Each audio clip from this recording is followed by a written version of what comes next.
This is a cat translator, this is a robot cat camera, and this is just plain weird. That's right, in this video, my cats Ralph and Bella are going to test 10 pieces of cat technology and see what it's like to live in the future.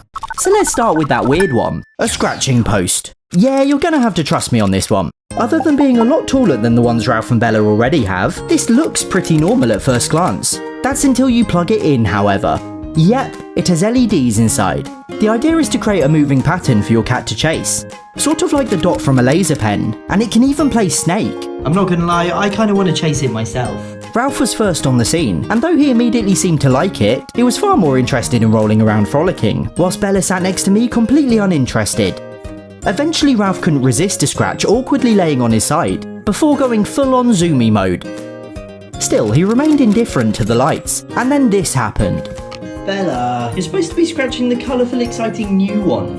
She soon made her way over, and like she does with everything, ferociously headbutted it. That's one very happy Bella. Like Ralph, she had a little roll around. I think it must have been pre-scented with catnip or something, and that's when she noticed the lights. Finally. Not that she actually did anything, aside from just sitting and staring. Now it's not fair to judge this only on the cat's initial reactions, so I set up a night vision camera to see if they used it overnight, and other than Bella rolling around some more, and Ralph creepily staring a lot, they did not. So let's see if we can get some more use out of this second gadget, a robot camera. It's essentially a tiny remote control camera that you can drive around, really useful for checking on your cats when you're not home, for example. Bella was unsurprisingly curious, and looked adorable sniffing it and checking it out. When it moved, she didn't seem to mind as long as it didn't get too close. But with Ralph, I knew before I even showed it to him that he wouldn't like it, so didn't want to stress him out by driving it. And as predicted, he scampered off upstairs. As you can clearly see, the picture quality is far from amazing, and it kept randomly exclaiming its own name like a Pokemon. It also kept driving around unprompted, so I really didn't like having it in the house. Luckily, this next camera isn't for the house, and doesn't move round. It's a camera bird feeder. Ralph and Bella go mad for those several hour-long bird videos on YouTube, so I thought I'd step it up a notch by creating my own. Okay, this gadget is definitely more for me. I mean, how spectacular is this footage? It films some really sweet birds, plus this giant round pigeon belly. But did the cats enjoy it? It's hard to say, really. Ralph had just been watching the birds for real from the catio, so I'd imagine this seems somewhat less impressive in comparison. He did a big meow, then left. Bella was certainly curious, chirping and chattering away. But that was the extent of her interest. You're very hard to impress today, Bella. In the past, they've literally jumped up and swiped at the TV, and Ralph even looked behind it to see if he could find the birds for real. Maybe they've learned their lesson, or perhaps this piece of tech is better left to the humans. But how about we try a different animal, a remote control mouse? This one is pretty self-explanatory, and the remote is even shaped like a block of cheese.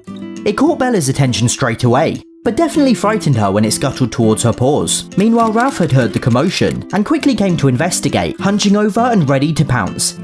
He followed it around a little, exploring closer, before becoming frightened himself, and watching from the safety of the stairs. But he couldn't keep away for long, this time deciding that friendship was the best route to take. I've knocked it over, bud. Maybe catching mice is not his strong suit, so let's try one last toy, this weird feather box contraption. It's basically whack-a-mole, with the feathers programmed to stick out, move around, and occasionally stop to tease the cat. Ralph volunteered to go first, before comically backing away unimpressed. And Bella? Well, it gave her a little fright, so she retreated to a safe distance, plotting her revenge. And then the beast was awakened.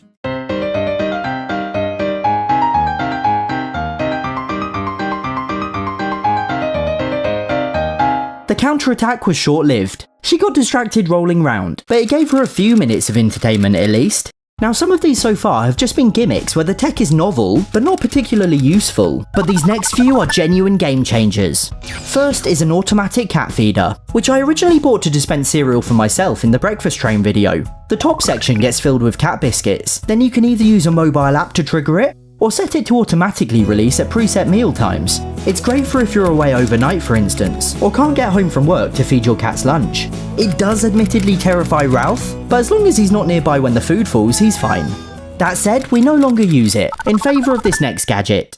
These are microchip feeders. The food bowl sits underneath a plastic lid, and holds both dry and wet food, and these arches have inbuilt microchip scanners, each programmed to a different cat. When it detects, in this case, Ralph, it opens and dinner is served. And then when he's done, closes again. As well as keeping the food fresh and covered, it's really important since both cats are on separate vet-prescribed diets, and it stops them from stealing each other's food. Also, I love the idea that Ralph and Bella obviously don't understand technology, so probably think they can move objects with their mind. Now all that eating is thirsty work, but this next gadget has got them covered. A water fountain. Ralph's had a fountain pretty much all his life, and is something of a water connoisseur. But this one has a light in it. How futuristic is that? I'm kidding, the old fountain just needed replacing. Anyway, I set up the motion-censored camera to see what happened, feeling like a nature documentarian filming a watering hole in the African savannah. Bella discovered it first, satisfied by just a few exploratory sips. But before long, the water connoisseur himself arrived, and demonstrated exactly how he earned that name. The camera captured 8 separate 30-second clips over a 15-minute period, so it looks like he really enjoyed it. Okay, after all that eating and drinking, they're definitely gonna need this next gadget, a robot litter tray. This is a brand new and therefore clean one so I can demonstrate, but we've been using this model for well over a year now. When one of the cats has been to the toilet, motion sensors detect when they leave, and shortly afterwards this sort of rake comes along, scooping their business into the end compartment. Everything then resets, ready for the next time. With 2 cats, it needs to be emptied about every 2 weeks, and both the crystal litter and lid mean there's no smell. Alright, let's talk about something more fun now. The final gadget of this video, and undoubtedly my favourite, the Cat Translator. This is a mobile app that claims to use science to translate your cat's meows. Now conveniently, Ralph has already meowed twice in this video. Made that thrice, so let's go back and decipher what he was saying. Apparently this means I'm so mad at you. Although if I turn the volume up, he's then purring. So that's demonstrably untrue. Next, this supposedly means hello, okay?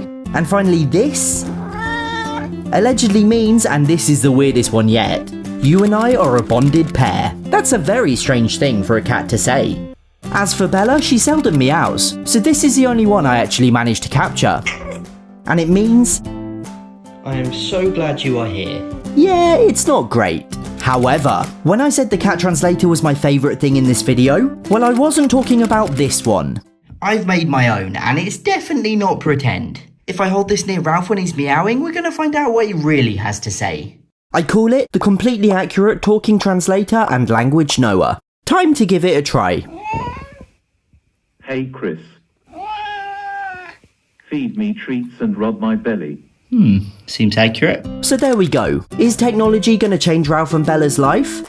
Probably not, but some of it is certainly going to make my life a whole lot easier. Look at the belly. Why so hairy? It's July.